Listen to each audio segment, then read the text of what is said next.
अभी आपके लिए चलते हैं बराह रास्त। उस्मा बुखारी मीडिया से गुफ्तगू कर रही हैं। असेंबली के अंदर दादागिरी करने की और ये जो उनको आदत पड़ी हुई ना पुरानी, मैं सिर्फ एक बात मुअद्दबाना गुजारिश करना चाहती हूँ कि पिछली दफ़ा आपको जो मतलूबा सहूलत मैसर थी ना परवेज़ लाई और उनके गुंडों की शक्ल में, वो इस दफ़ा नहीं है। सो बराए मेहरबानी रूल्स ऑफ प्रोसीजर के मुताबिक चलिए। हम अपोजिशन का एहतराम करते हैं, हम उनको साथ लेके चलना चाहते हैं और रूल्स के मुताबिक वो जो कहें हमारे सर आंखों पे है। लेकिन अगर किसी को लगता है दादागिरी करके, अगर उनको लगता है बुलडोज करके वो इस हाउस को चलने नहीं देंगे, उनकी गलतफहमी है। 2/3 के साथ इस वक्त मुस्लिम लीग नून अपने एलाइज के साथ हाउस में मौजूद है और हम वो तमाम सलूक नहीं करेंगे जो मुस्लिम लीग नून को एज अपोजिशन बर्दाश्त करने पड़े थे। लेकिन उसके लिए अपोजिशन को एक जिम्मेदार अपोजिशन का किरदार अदा करना पड़ेगा। ये नहीं हो सकता। आपका रोना धोना कब तक सुनेगा पाकिस्तान? कब तक रोना धोना चलेगा आपका पंजाब का? आपको तो रोने की आदत पड़ी हुई है। आज वो कह रहे थे मुझे आपकी बेबसी पर रोना आ रहा है। मैंने कहा रो लें, दिल हल्का हो जाता है बंदे का रो के थोड़ा सा। तो ये बेबसी जो है ना, ये बेबसी सप्तान साहब जो है वो बेबसी दिखा रहे हैं, मुझे नहीं पता क्यों कर रहे हैं। उनको रूल्स ऑफ प्रोसीजर एक दफ़ा मैं समझती हूँ कि मेरा उनको मशवरा है कि नमाज जुम्मा के बाद एक दफ़ा रूल्स ऑफ प्रोसीजर की किताब खोल लें और किताब खोल के पढ़ लें कि रूल्स क्या कहते हैं कि पंजाब असम्बली का पहला इजलास कैसे कन्वीन होना चाहिए। पहला इजलास ओथ के बगैर कोई एक लफ्ज़, एक सेंटेंस एक मेंबर नहीं बोल सकता। बाकायदा वहाँ पर जो है वो तकरीरें कराई गई है, फिर उनका पर्चा लिया है स्पीकर साहब ने, मुतालबात का पर्चा। और मुझे समझ नहीं आती कौन से किसका मुतालबा का पर्चा लिया। वो मेंबर ही नहीं है जिनका आपने मुतालबात का पर्चा लिया। वो इनके मेहमान निकाल दें। क्यों निकाल दें भाई? ऐसे कैसे होता है? आपके मेहमान ज़रूर ऐड करें, जहाँ जितनी जगह है उसमें ज़रूर कर लें, लेकिन हमारे मेहमान निकाल दें, ये नहीं हो सकता ना। मेजॉरिटी है, हम अक्सरियत में है और अक्सरियत का एहतराम आपको करना पड़ेगा। आपकी अक़लियत का एहतराम किया था हमने। हमें मालूम था हम अक्सरियत में हैं, हमें मालूम था हमारी हुकूमत बन रही है, हमें मालूम था आपने हमारा मैंडेट चोरी किया है, लेकिन हमने इस निज़ाम को चलाने के लिए, हमने इसके एहतजाजन ही सही, हमने इस हाउस के अंदर अब बैठे, हमने अपोजिशन का किरदार अदा किया। लेकिन इनको जो 2 महीने, आपको याद होगा हमजा शहबाज शरीफ साहब की हुकूमत में जब इनको बैठना पड़ा था, जो माशाल्लाह आला इक़दार के नमूने इन्होंने सेट किए थे पंजाब की पार्लिमानी तारीख़ में, वो कभी दोबारा ना पंजाब की आवाम ना ये हाउस देखना चाहेगा। और मैं फिर दोबारा आखिर मुअद्दबाना गुजारिश करूँगी, बराए मेहरबानी ये फितना फसाद छोड़ दें। पाकिस्तान की आवाम को फितने फसाद की ज़रूरत नहीं है।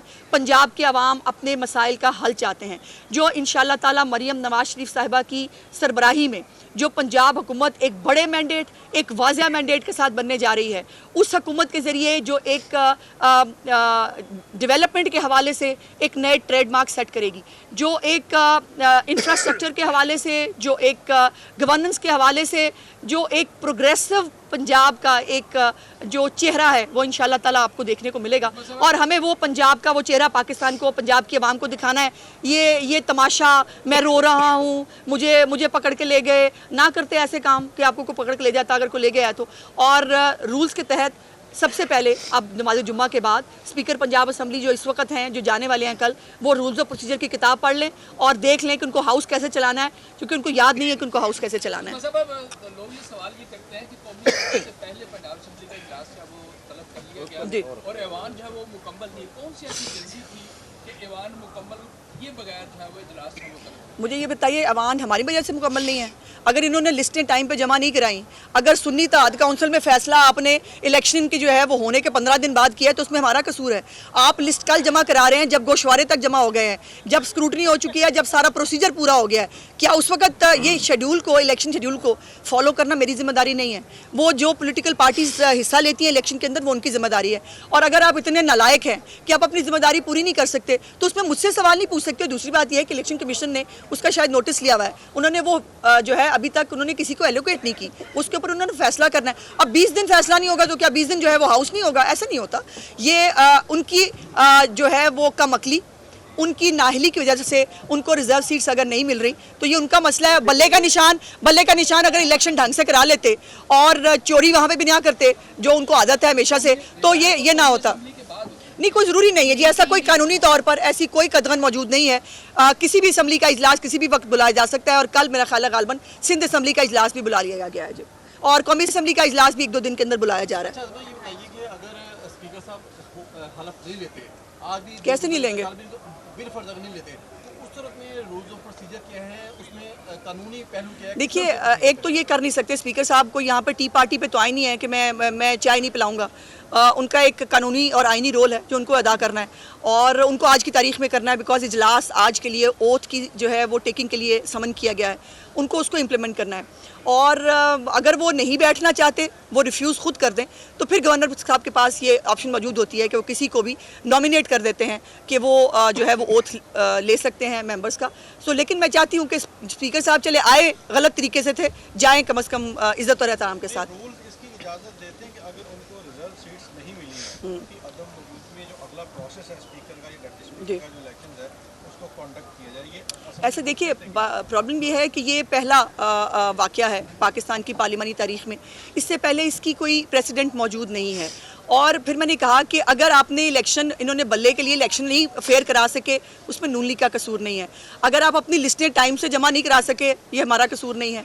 अगर आपको पता ही नहीं है कि आपने कौन सी, कभी मैं इस जमात में जा रहे हैं, हम शामिल हो रहे हैं, कभी उस जमात में शामिल हो रहे हैं, और आपके जो है वो आपको खुद अगर अपनी स्ट्रेटजी पता नहीं है, तो हम पूरा पाकिस्तान हॉस्टेज नहीं हो सकता एक पॉलिटिकल पार्टी की रज़ा और मंशा के ऊपर। इस पाकिस्तान के पॉलिटिकल और पार्लिमानी निज़ाम को चलना है, और वो अपने रूल्स के मुताबिक, कानून के मुताबिक चलना है, किसी की मर्जी और मंशा से नहीं चलेगा। ये बताइएगा कि इस वक्त पार्लियामेंट में नून लीग और उनके इत्तेहादी जो जमातें हैं उनकी कुल तादाद क्या है, फिगर क्या है, नून लीग के कितने लोग? इसके लिए सस्पेंस है। कल जब स्पीकर और डिप्टी स्पीकर के वोट निकलेंगे तो आपको बता देंगे। अब हर चीज़ आज तो नहीं ना बतानी, लेकिन इतना मैं बता चुकी हूँ कि हम 2/3 मेजॉरिटी ले रहे हैं। उस्मान साहब ये बता दीजिएगा कि जो पाकिस्तान मुस्लिम लीग के स्पीकर और डिप्टी स्पीकर के लिए उम्मीदवार हैं, वो कौन से नाम? अभी करेंगे अनाउंस, मुस्लिम नाम इसमें चल रहे थे, अभी अनाउंस करेंगे जी, इसको फॉर्मली पार्टी इंशाल्लाह ताला अनाउंस अच्छा, करेगी। ये बताएंगे ये अगर इसी तरह ये अफरा तफरी हाउस में रही तो स्पीकर से मुतालबा करते हैं सारे से अपना अख्तियार इस्तेमाल करने का, क्योंकि जोर बाजू जो है उसको बाहर करवाएं। मुझे तो स्पीकर साहब बेचारे इस वक्त लग रहा है कि उनको काफ़ी हिम्मत और ताकत देने की ज़रूरत है। वो बेचारे बहुत सहमे हुए हैं, खामखा सहमे हुए हैं। वैसे ये जो है ना, साजिद नाम ऑफ कोर्स स्पीकर का इख्तियार है, लेकिन मैं नहीं समझती कि हमें उस साइड पे जाना चाहिए। पाकिस्तान को, पाकिस्तान की आवाम को ये अगली जो शक्ल है पार्लियामान की, ये नहीं दिखानी चाहिए। आम आदमी इस वक्त ये सोच रहा है कि उनके मसाइल के हल के लिए पार्लियामेंट्स क्या करेंगी। आम आदमी अपने मसाइल के लिए, गुर्बत के लिए, महंगाई के लिए, इन इकदामात के लिए वो जो है वो इन हाउसेस की तरफ देखता है। इन हाउसेस को जो है वो इसलिए इलेक्ट करके भेजा जाता है। लेकिन चूँकि हमारे पॉलिटिकल सिस्टम के अंदर एक फितना फसाद पार्टी का एंट्री हो चुकी है, तो जब तक ये हैं ये फसाद डालेंगे, हम हत्तुल इम्कान कोशिश करेंगे इनको प्यार मोहब्बत से। आज भी आपने देखा उनका बहुत प्रोग्राम था फसाद करने का, उनको प्यार मोहब्बत से हमने समझाने की, साथ लेके चलने की कोशिश की, आइंदा भी करेंगे। लेकिन उसके लिए इनके खुद के रवैये भी दुरुस्त होने बहुत ज़रूरी है। पंजाब में वज़ीर इत्तलात साहब होंगी कि मरियम औरंगज़ेब? जी मुझे नहीं मालूम अभी, बहुत शुक्रिया।